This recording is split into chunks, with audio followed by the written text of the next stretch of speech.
Hey guys, welcome to the Week 12 recap. Only one more week of regular season action left before the playoff chase gets underway. This is going to be a weekly recap, light on the extra stuff, less videos and stuff, since there's a longer than normal playoff section this week.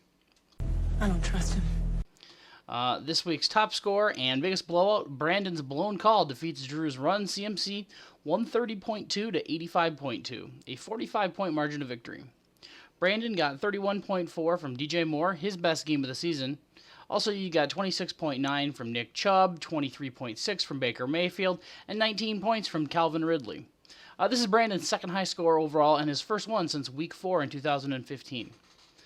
There were a couple weak spots in your lineup this week. Josh Jacobs, namely, only putting up 4.1 points, and Daniel Fells only putting up 2.9 points. Christian McCaffrey keeps on doing Christian McCaffrey things with 29.8 points this week. Unfortunately, most of the team support that he normally gets never showed up this week. You got 12 points from Deebo Samuels and 11.3 points from Tom Brady. You opted to start Brian Scarborough and Jay Ajayi this week, who only combined for 9.4 points. Benching Rodgers versus the Niners worked out well for your quarterback spot by a couple points, but benching the Niners versus Rodgers didn't work so well, as the 49ers defense outscored your starting defense of Oakland by 12 points. In the closest and most confusingly named matchup this week, Pope 1.0's To Deuce or Not To Deuce defeats Pope 2.0's Pew Pews 108.4 to 102.8, a 5.6 point margin of victory. I couldn't even get all the way through it without stumbling. Derrick Henry's 31 points led both teams in scoring. Jameis Winston put up 24.3 points as well. You also got 12 points from Pittsburgh and a pair of 11-point games from Tevin Coleman and Younghoe Koo. Amari Cooper sucked it up for you with 0 points, but you got past Pope 2 anyways.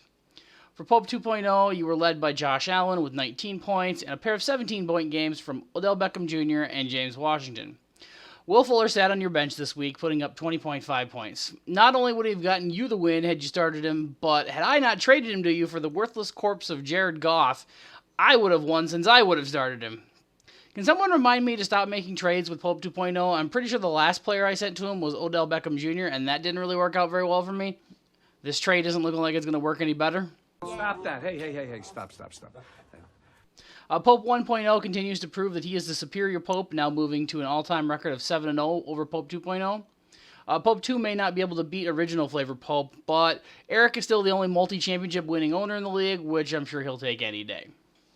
In other matchups this week, Lee's Tanking for Golf defeats my Melvin Gordon Bombay 122.6 to 114.3.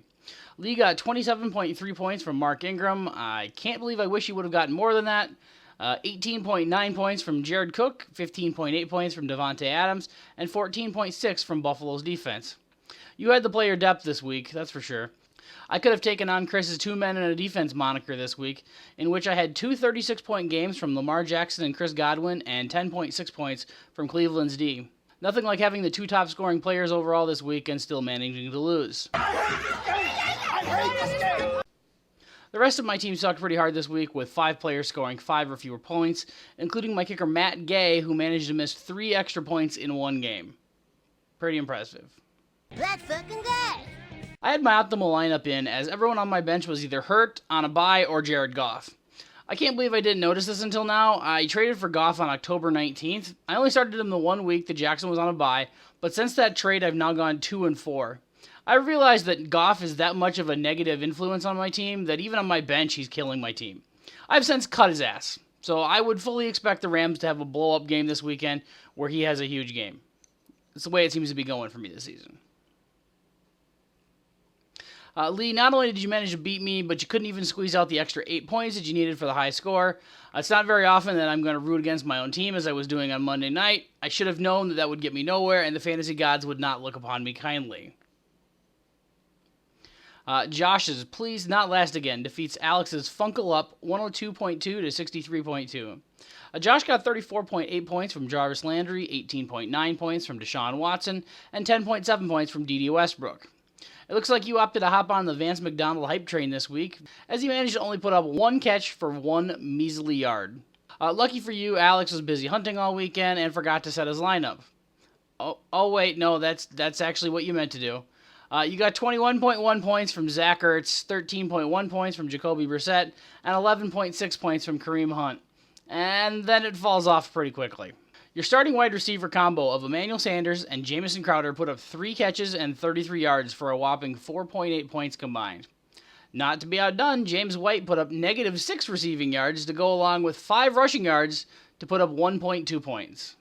And then Mason Crosby got completely skunked with a 0 in the Packers-Niners game. They make fun of me. They say hurtful things about me. To be fair, it does look like this was a pretty bad bye week for you, with 3 guys on your bye and Juju Smith-Schuster out injured. Jason's, I was saying Boo Earns beats Chris's 2 men in a defense, 114 to 96.3. J Money got a trio of 24-point-plus games, getting 25 from Allen Robinson and 24 from both George Kittle and DeAndre Hopkins.